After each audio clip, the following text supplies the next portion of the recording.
Hello दोस्तों, कैसे हो आप सब। उम्मीद है अच्छे होंगे, बढ़िया होंगे। आप जो है तरक्की कर रहे होंगे लाइफ में। तो स्वागत है आपका एक और नई वीडियो में, जहाँ पर हम कुछ और क्वेश्चंस प्रैक्टिस करने वाले हैं मैथमेटिकल रीजनिंग से जुड़े हुए।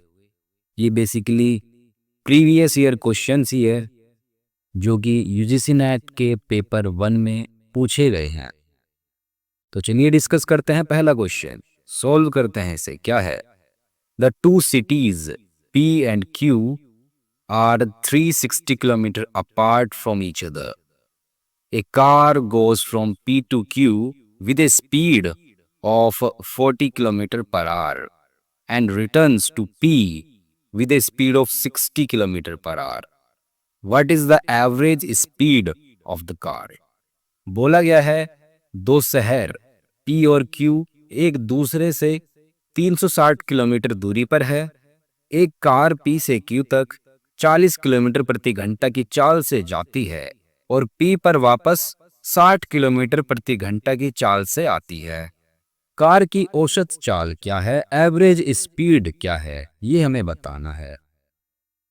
तो बेसिकली आपको डिस्टेंस दिया हुआ है 360 किलोमीटर और दो स्पीड दी गई है। स्पीड 1 एक आने की और एक जाने की स्पीड 2, इस तरीके से कुछ दिया गया है। तो इसको करने के दो तरीके हैं।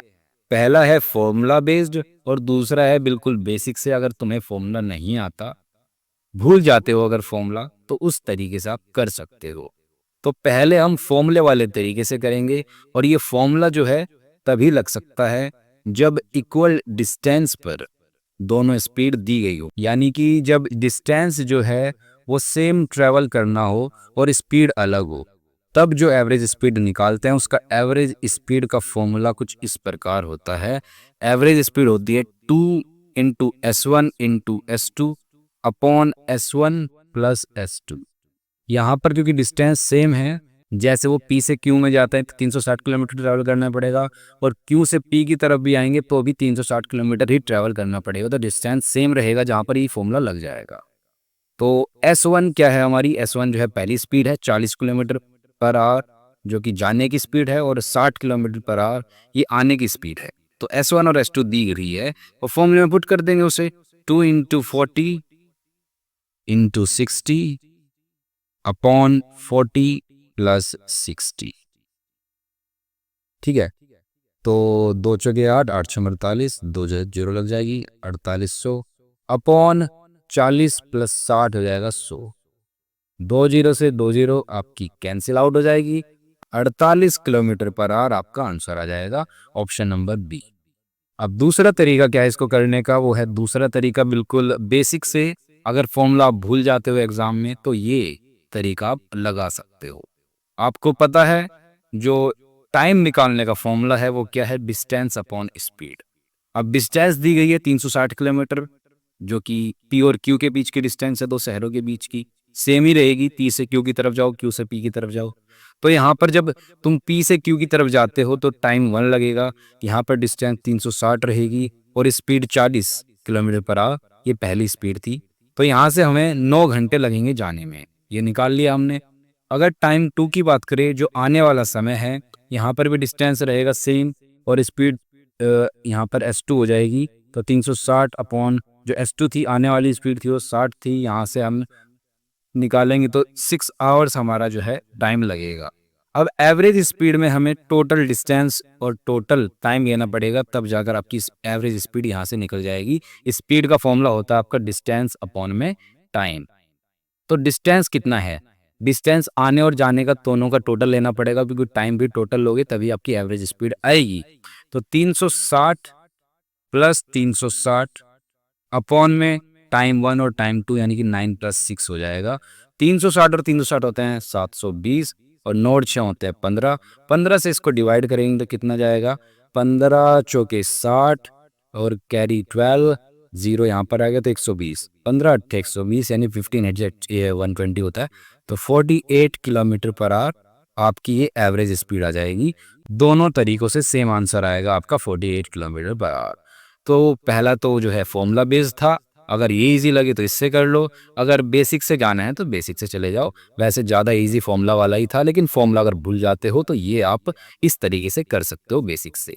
क्वेश्चन 2 ये आपको खुद करना है, इसी की तरह है, बिल्कुल सेम फॉर्मेट में है, सेम चीज़ यहाँ पर भी दी हुई है और आप जो है इसको कर सकते हो। कमेंट सेक्शन में आपको आंसर बताना है, अभी सोल्व करो, ठीक है। जो भी आंसर होगा वो आपको कमेंट करना है, मैं बताऊंगा सही है कि गलत है। क्वेश्चन 3 ये भी कुछ इसी तरीके का है, लेकिन इसमें थोड़ा सा वेरिएशन है। वेरिएशन क्या है वो मैं आपको बताता हूँ, ये मैं खुद सोल्व करता हूँ आपके साथ। A man travels in a car from point A to point B and covers a distance of 120 kilometre. For the first 40 kilometer, the speed of his car is 50 kilometer per hour. And for the rest of journey, the speed is 60 kilometer per hour. What is the average speed of his car from point A to point B? तो average speed निकालनी है। लेकिन यहाँ पर जो S1 और S2 जो दो स्पीड है वो डिफरेंट डिस्टेंस ट्रेवल कर रही है। जैसे कि प्रीवियस क्वेश्चंस में हमने देखा कि सेम डिस्टेंस था दोनों ही क्वेश्चन में, लेकिन यहाँ पर सेम डिस्टेंस नहीं है। क्यों? क्योंकि जो पहले 40 किलोमीटर है वहाँ पर जो कार है वो 50 किलोमीटर पर आवर की स्पीड से जाती है और जो बचे हुए 80 किलोमीटर है वहाँ पर वो 60 किलोमीटर पर आवर की स्पीड से जाती है। तो यहाँ पर हमें बेसिक से ही क्वेश्चन करना पड़ेगा, यहाँ पर फॉर्मूला नहीं लगेगा। फॉर्मूला केवल वहीं पे लगता है जहाँ पर डिस्टेंस भी सेम होता है। तो T1 यानी कि टाइम 1 निकालेंगे पहले। टाइम 1 कैसे निकलेगा? 40 किलोमीटर हमने तय किया है पहली स्पीड से जो कि है 50 किलोमीटर पर आवर। तो यहाँ पर जो टाइम होगा 4/5 होगा, ये इतने आवर होगा। T2 की अगर बात करें तो T2 में जो बचे हुए 80 किलोमीटर है, यानी कि 40 हमने किलोमीटर तय कर लिए है पहली स्पीड से और जो बचे हुए 80 किलोमीटर है, 120 में से माइनस करे हैं 40 तो 80 आया है। 80 अपॉन जो दूसरी स्पीड है उससे 60 किलोमीटर पर आवर से ट्रैवल किया है ये डिस्टेंस। तो टाइम हमारा निकलेगा यहाँ से, ये आएगा 8/6 यानी कि हो जाएगा 4/3। 4/3 आवर यहाँ पर लगेंगे। तो एवरेज स्पीड निकालनी है तो हमें टोटल टाइम लगेगा और टोटल डिस्टेंस लगेगा। टोटल टाइम हमारा होगा T1 प्लस T2 यानी कि हो जाएगा आपका, ये हो जाएगा 4/5 प्लस 4/3। यहाँ से अगर एलसीएम लें 4/5 प्लस 4/3 में 5 और 3 का एलसीएम क्या होगा? ये होगा 15 और तो ऊपर आएगा 12 और नीचे के ऊपर इधर की साइड कितना आएगा 20 और ये हो जाएगा 32/50। ठीक है, ये टोटल टाइम है इतना। अब यहाँ से हम एवरेज स्पीड निकाले अगर, तो एवरेज स्पीड में टोटल डिस्टेंस कितना है 120 है, क्योंकि इतना ही डिस्टेंस यहाँ पर कवर कर रही है। ये नहीं कि आप 240 ले लोगे, ये वो गलत हो जाएगा, क्योंकि 40 किलोमीटर और 80 किलोमीटर ये दो स्पीड से वो अलग स्पीड से वो तय कर रहे हैं, ना कि भाई 120 किलोमीटर पहली स्पीड से और 120 किलोमीटर दोबारा दूसरी स्पीड से, ऐसा नहीं है। 40 और 80 यानी 120 इस तरीके से वो ये स्पीड से ट्रैवल कर रहे हैं। तो यहाँ पर अपॉन में टोटल टाइम आएगा जो कि है 32/15, अपॉन में 15 यानी कि ऊपर चला जाएगा 15। तो यहाँ से इसको काटा पीटी करे, अगर इसको काट दे तो कितना आएगा? इसको हम 8 से काट देते हैं। 8 से कट जाएगा, हाँ कट जाएगा। 8 से अगर इसको काटें तो 8 एकन 8 और 8 पंजे 40 और इसको काटेंगे तो 8 चौक 32 आएगा। यहाँ पर 15 × 15 होता है 225 अपॉन 4, तो ये हो जाएगा 4 पंजे 20 और 25 और 4 6 जा 24, 4 1 जा 4 1 4 2 जा और 4 5 जा, यानी 56.25। ये आपका ऑप्शन सी यहाँ पर करेक्ट हुआ। उम्मीद आपको ये समझ आएगा क्वेश्चन। अब मूव करते हैं नेक्स्ट क्वेश्चन की तरफ, जहाँ पर बोलता है the average of 70 numbers is 32 if each number is increased by 3 then the new average will become. बोला गया है कि 70 संख्याओं का एवरेज दिया है 32, अगर हर एक नंबर को 3 से बढ़ा दिया जाए यानी 3 जोड़ दिया जाए उसमें, तो नया एवरेज क्या होगा? तो भाई सिंपल है, तो अगर हर एक नंबर को 3 से बढ़ाया है तो एवरेज भी 3 से बढ़ जाएगा, तो +3 हो जाएगा। 32 + 3 हो जाएगा 35, ऑप्शन सी। अगर बोलता कि हर एक नंबर में 3 घटा दिए हैं, 3 से घटा दिया हर एक नंबर को, या फिर हर एक नंबर में 3 से मल्टीप्लाई कर दिया है या फिर 3 से डिवाइड कर दिया है, तो हम बेसिकली कुछ नहीं करते। जो नया वाला एवरेज है, जो सबका एवरेज था, उसमें से उसको जो है उसमें भी ऐसे ही कर देते हैं, 3 से घटा देते हैं, मल्टीप्लाई कर देते हैं, वैसा कर देते हैं। तो ये जो है इसी कॉन्सेप्ट पर बेस्ड अगला क्वेश्चन है जो कि आप खुद करोगे। क्वेश्चन नंबर 5 इसमें बोला है the average of 10 number is 7 if each number is multiplied by 11 then the average of the new set of numbers is, यानी कि हर एक नंबर की अगर मल्टीप्लाई कर दी 11 से तो नया एवरेज क्या होगा, ये आपको कमेंट सेक्शन में उत्तर देना है। इसका मैं बताऊंगा, अगर जिसका गलत होगा सही होगा कमेंट करना है। इसलिए क्वेश्चन 6 की अगर बात करें उसमें क्या बोलता है, a student scores 55, 60, 65, 70 respectively in English, physics, chemistry and mathematics, यानी कि एक स्टूडेंट ने स्कोर किए हैं इंग्लिश में 55, फिजिक्स में 60, केमिस्ट्री में 62 और मैथमेटिक्स में 70। ओ माय गॉड, सबसे ज्यादा 70 मैथमेटिक्स में लाया। चलो बढ़िया है। If the credits assigned to English, physics, chemistry and mathematics are 2, 3, 3 and 4 respectively, अगर ये जो सब्जेक्ट्स हैं इनका क्रेडिट्स दिया गया है 2, 3, 3, 4, तो हमें बताना है कि एवरेज मार्क्स इसमें स्टूडेंट ने कितने पाए हैं वो हमें बताना है। तो ये जो क्रेडिट है यहाँ पर इनका कुछ मतलब नहीं है, जो नंबर ऑफ ऑब्जर्वेशन होते हैं ना उसी का काम कर रहा है। मैं बताता हूँ क्या बोल रहा हूँ मैं। 50 इसको निकालने के लिए, जो एवरेज मार्क निकालने के लिए हमें क्या करना होता है, सम ऑफ टोटल ऑब्जर्वेशन लेना होता है, कौन में नंबर ऑफ ऑब्जर्वेशन लेना होता है। तो नंबर ऑफ जो टोटल ऑब्जर्वेशन आएगी वो आएगी 2, 3, 5 और 3 8 और 4 12, यानी कि इनका टोटल लेना है। और ऊपर इनका क्या यूज होगा, 55 इंटू 2, यानी कि जो साइंस के जो मार्क्स है 55 उसके आए हैं, उसके क्रेडिट्स जो हैं 2 दे रखे हैं, उसके क्रेडिट से इसको मल्टीप्लाई करेंगे। इसी तरीके से हमें केमिस्ट्री के में भी मल्टीप्लाई करने हैं, 60 इंटू 3, सॉरी यहाँ पर 3 है, और यहाँ पर 65 इंटू 3, ये आपके इसका किसका है, ये फिजिक्स का था, ये केमिस्ट्री का है अगला 65 वाला। और मैथ्स में है 72 इंटू 4। मैथ्स के आपके 4 क्रेडिट है, उसके नंबर भी सबसे ज़्यादा उसी में आए हैं, तो बेसिकली उसका एवरेज बढ़ जाएगा भाई मैथ्स की वजह से। तो 55 इंटू 2 हो जाएगा 110, प्लस 16 इंटू 3 हो जाएगा 180, प्लस 65 इंटू 3 कितना होगा, 3 5 या 15, 3 6 18 और 1 19, 70 इंटू 4 करेंगे तो 280 आएगा, क्योंकि 7 चौक 28 होते हैं, अपॉन 12। इन सब का सम कर लेंगे तो कितना होगा, 0 0 5 0, यानी कि 5 आएगा यहाँ पे। 8 और 9 17, 17 और 8 26 और 1 27, कैरी 2 2 2 4 1 5 6 7। 12 से इसको डिवाइड करेंगे तो कितना होगा, ये यहाँ पर ही हमने सही करेंगे, एडिशन देख लेते हैं एक बार। 8 और 9 17, 17 और 8 हो जाएंगे आपके 25 होते हैं, 25 और 26, ये 765 आएगा यहाँ पे। अब इसको 12 से डिवाइड कर देते हैं, 12 6 72 और 45 हुई 12 तिया 36 और 12 तिया 36, ठीक है। 63 पॉइंट स्विच आएगा, तो 63 से एक ही ऑप्शन शुरू हो रहा है, ऑप्शन नंबर बी। तो 63.75 ये करेक्ट आंसर होगा। हमें पूरा सॉल्व भी नहीं करना पड़ा, क्योंकि एक ही ऑप्शन था जो 63 से शुरू हो रहा था। आपको भी ऑप्शंस देखते रहना होता है, इससे क्या आपका टाइम बचे कैलकुलेशन में। नेक्स्ट क्वेश्चन की तरफ मूव करते हैं। क्वेश्चन नंबर 7 यहाँ पर दिया है, लेटर कोडिंग का ये क्वेश्चन है। बोला गया है अगर वाराणसी का कोड है WCUESGZQ, तो कोलकाता का कोड क्या होगा। तो बेसिकली हमें देखना पड़ेगा क्या पैटर्न इसमें लग रहा है, क्या चीज फॉलो हो रही है। V से ये W हुआ, A से C हुआ, और R से U हुआ, A से E हुआ। तो V के बाद आता है W, यानी कि V में +1 करेंगे तो W आया है। इसी तरीके से A में +2 करेंगे तो C आएगा, और R में +3 करेंगे STU तो U आएगा। तो ये मतलब कि एक एक बढ़ता जा रहा है। तो इसी प्रकार हम कोलकाता में भी एक एक बढ़ाते जाएंगे। K का एक ज़्यादा क्या होगा, KL आएगा। उसके बाद O में 2 ऐड करने हैं, OMN, यानी कि सॉरी OPQ, क्या बोल रहा हूँ मैं भी, मेरे को तो ABCD भी नहीं आती यार। OPQ यानी कि L के बाद Q आएगा यहाँ पर, LQ, यहाँ पर LO है और ये यहाँ पर LQ। ऑप्शन डी आपका करेक्ट हो जाएगा। हमें ज़्यादा यहाँ पर देखने नहीं पड़े, सिर्फ 2 लेटर से ही हमारा काम हो गया।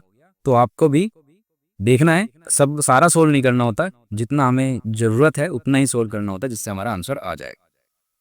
क्वेश्चन नंबर 8 की बात करते हैं। अब यहाँ पर बताना है मिसिंग नंबर जो है सीरीज में। तो ये नंबर सीरीज दे रखी है, क्वेश्चन मार्क की जगह क्या आएगा ये बताना है।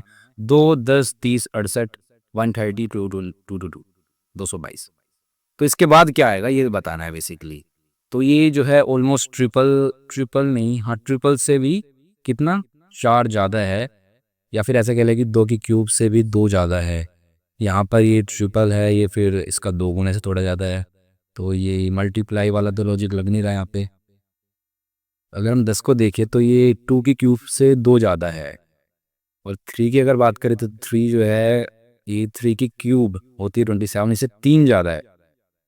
और अगर 68 में भी ये वाला लॉजिक लगाए तो ये 4 की क्यूब होती है आपकी 4 चौक 16 14 64, 64 प्लस 4, ये से 4 क्यूब से 4 ज़्यादा है, तो ये वाला लॉजिक यहाँ पे भी लग जाएगा। फिर तो 1 की क्यूब प्लस 1 की क्यूब 1 होती है, 1 प्लस 1 2 हो जाएगा। यहाँ पर अगर लगाए 130 में तो ये हो जाएगा आपका 5 की क्यूब प्लस 5 होना चाहिए, तो 5 की क्यूब 125 होती है प्लस 5, यहाँ ये भी लग रहा है। और 6 की क्यूब होती है आपकी 216 प्लस 6 222। तो बेसिकली यहाँ पर जो पैटर्न फॉलो हो रहा है वो है 9 की n की क्यूब प्लस n, यानी कि n की जगह वो नंबर लेना, जैसे कि यहाँ पर पहले वाले में 1 की क्यूब प्लस 1 करें तो 2 आएगा, और अगले वाले में अगर यहाँ पे 2 ले तो 2 की क्यूब प्लस 2 करेंगे, 2 की क्यूब प्लस 2 करेंगे तो 10 आएगा। तो बेसिकली ये वाला पैटर्न यहाँ पर फॉलो हो रहा है, जो n की क्यूब प्लस n। तो 222 के बाद भी जो आएगा, यानी यहाँ पर तक 6 हो गया था, यहाँ पर 7 की क्यूब प्लस 7 होगा। 7 की क्यूब होती है आपकी 343 होती है, 343 प्लस 7, तो ये होता है फिर 350।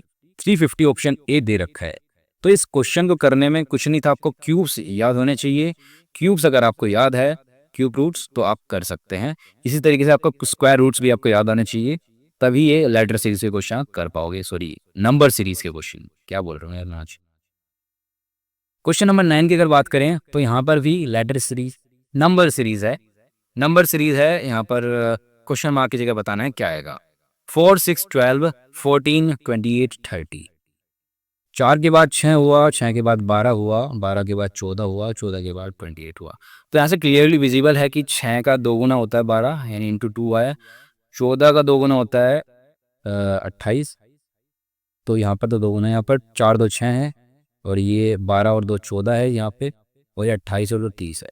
यानी कि जो यहाँ पर लॉजिक लगेगा वो लगेगा +2 इंटू 2 +2 इंटू 2 +2, ये लगेगा। तो 28 + 2 करा है तो अगला वाला इंटू 2 करेंगे, तो 30 इंटू 2 हो जाएगा 60। ऑप्शन नंबर डी आपका करेक्ट है। उम्मीद है आपको समझ आया होगा ये वाला। क्वेश्चन 10 की अगर बात करें, यहाँ पर आपको ब्लड रिलेशन वाला एक क्वेश्चन है।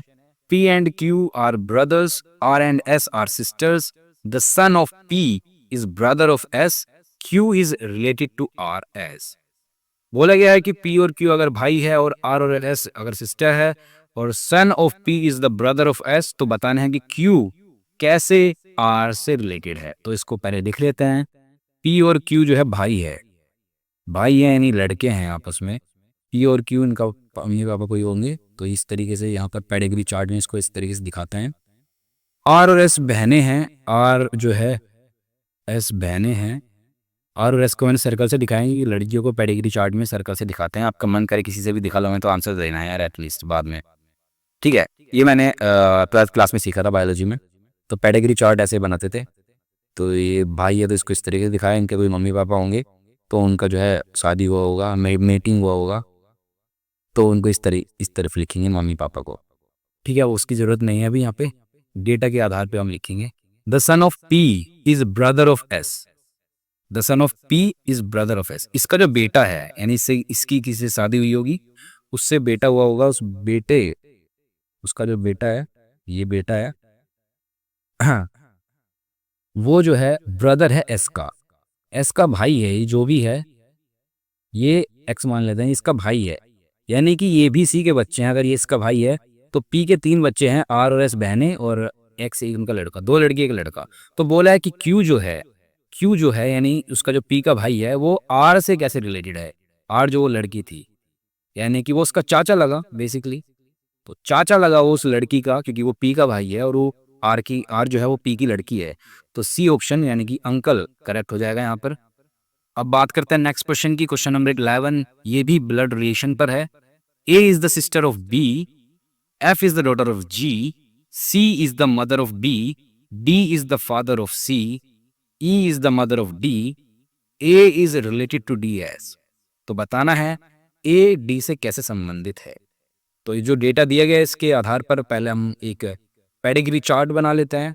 A is the sister of B, A जो है बहन है B की। A तो एन लड़की है, लेकिन बी क्या है, लड़का लड़की, ये नहीं पता, क्योंकि बहन है उसकी, वो भाई की भी बहन हो सकती है, बहन की भी बहन हो सकती है। तो ठीक है, इतना पता अभी हमें। F is the daughter of G, F is the daughter of G, G है कोई, उसकी डॉटर है एफ, यानी जी की डॉटर, एफ लड़की है, जी किसी से शादी हुई होगी जी की, और उसकी लड़की है ये एफ, ठीक है। और C is the mother of B, B की मम्मी है सी, हमें मम्मी पता चल गई सी है, उसका बाप कौन है ये नहीं पता। D is the father of C, C का बाप जो है वो है आपका डी, डी बाप है सी का। और ई is the mother of D, और डी की भी मम्मी है, बहुत लंबा रिलेशन दे दिया यार इन्होंने तो। E is the mother of D, E is the mother of D, E यहाँ पर ये मम्मी है। तो बोला है A is related to D as, यानी ए ये रहा आपका और डी ये रहा, इनमें रिलेशन बताना है। तो यहाँ पर ये जो जी और एफ वाला है इसका कोई यूज नहीं है, ये जो ई उसकी मम्मी है इसका भी कोई यूज नहीं है, हमें यहाँ ही यहीं से पता चल जाएगा इतने से ही क्या रिलेशन है। डी की बेटी सी है और सी की बेटी ए है, कहने का मतलब जो ए है इसके नाना है डी, यानी डी की नाती लगी, नाती पोती होता है ना, उन दोनों को ही ग्रैंड डॉटर बोलते हैं। तो ये ग्रैंड डॉटर है डी की ए, तो ये रिलेशन था। तो कुछ चीजें इसमें ऐसी थी जो कि अननेसेसरी थी, जो कि क्वेश्चन को लेंदी बनाने के लिए दी गई थी, तो कोई नहीं, क्या फर्क पड़ता है। One day Prakash left home and walked 10 kilometre toward south, turned right and walked 5 kilometer, turned right and walked 10 kilometer and turned left, walked 10 kilometer. How many kilometer will have to walk to reach his home street? क्या बोला है, प्रकाश जो है अपने घर से निकलता है और 10 किलोमीटर साउथ में जाता है, घर से निकला 10 किलोमीटर साउथ में गया, फिर 5 किलोमीटर जो है राइट में चला, राइट में 5 किलोमीटर गया, उसके बाद फिर से राइट हुआ और 10 किलोमीटर चला, फिर से राइट हुआ 10 किलोमीटर चला, उसके बाद जो है उसके बाद गया लेफ्ट मुड़ा और 10 किलोमीटर चला, लेफ्ट मुड़ा और 10 किलोमीटर चढ़ा। तो ये 10 किलोमीटर, ये 5 किलोमीटर, ये 15 किलोमीटर हो गया है। ये बताना हमें कि वो कितना दूर आ गया है, कितनों से किलोमीटर जाना पड़ेगा अपने घर पे पहुंचने के लिए दोबारा, तो 15 किलोमीटर उसको जाना पड़ेगा। सी ऑप्शन यहाँ पर करेक्ट हो जाएगा, क्योंकि यहाँ से चला था यहाँ पहुंच गया है, तो 15 किलोमीटर डिस्टेंस है, ठीक है। ये क्वेश्चन भी हो गया। नेक्स्ट क्वेश्चन है 13th क्वेश्चन, ये लास्ट क्वेश्चन है। Two numbers are in the ratio 2:5. If 16 is added to both the numbers, then their ratio becomes 1:2. The numbers are, बोला है कि दो नंबर्स 2:5 में दे रखे हैं, अगर उन दोनों में 16 ऐड कर दिया जाए तो रेशियो जो है 1:2 बन जाता है। मान लो कि जो नंबर्स है वो 2x और 5x है, तो ये दोनों रेशियो में है, तो बोला है कि दोनों में अगर 16 ऐड कर दें, दोनों में अगर 16 ऐड कर दें तो रेशियो जो है 1:2 बन जाता है, ठीक है। तो अगर हम x की वैल्यू निकाल लें यहाँ से क्रॉस मल्टीप्लाई करके, तो हम निकाल सकते हैं कि ये दो नंबर क्या है। तो क्रॉस मल्टीप्लाई करेंगे तो क्या आएगा, तो कर दो भाई 5x + 16 और 2 दूनी 4, 4x, तो 16 दूनी 32, इसको इधर ले आएंगे 4x को, तो ये 1x हो जाएगा, यानी x बचेगा खाली, और 16 को इधर ले जाएंगे तो 32 में 16 गए तो 16 बचे। x की वैल्यू आएगी आपकी 16, x की वैल्यू 16 आएगी तो नंबर क्या होगा, नंबर 2x है और 5x है, तो x की मल्टीप्लाई 2 से करेंगे तो आएगा आपका 32, और 5x में अगर इसकी 16 से मल्टीप्लाई करेंगे तो 16 पंजे होता है 80। तो एक नंबर है 32 और एक है 80, ऑप्शन नंबर डी, तो ये आपको करेक्ट आंसर हो जाएगा। उम्मीद है आपको ये सारे क्वेश्चन समझ आए होंगे। ये जो है हमने टोटल 13 क्वेश्चन करे हैं इस वीडियो में, जिसमें से 11 मैंने कराए हैं और 2 आपको होमवर्क दिए हैं। उम्मीद आपने कॉमेंट में उनका आंसर दे भी दिया होगा, आप काफ़ी इंटेलिजेंट हो। तो यही था वीडियो में, उम्मीद है आपकी कुछ हेल्प हुई होगी इस वीडियो से। अगर हुई है तो भाई वीडियो को लाइक कर देना और शेयर कर देना अपने दोस्तों के साथ, और चैनल को सब्सक्राइब कर देना अगर अभी तक नहीं किया है। और आप हमारे टेलीग्राम चैनल से भी जुड़ सकते हैं, जिसका लिंक आपको स्क्रीन पर भी दिखाई दे रहा होगा, और आपको जो है लिंक कमेंट सेक्शन में भी पिन कर दिया जाएगा। व्हाट्सएप चैनल का भी लिंक आपको कमेंट सेक्शन में पिन कर दिया जाएगा, आप वहाँ से ज्वाइन कर सकते हो। जो भी अपडेट्स होती है वहाँ पर आपको मिल सकती है, मिल जाती है, मिलती ही है। तो that's it, bye bye, thank you.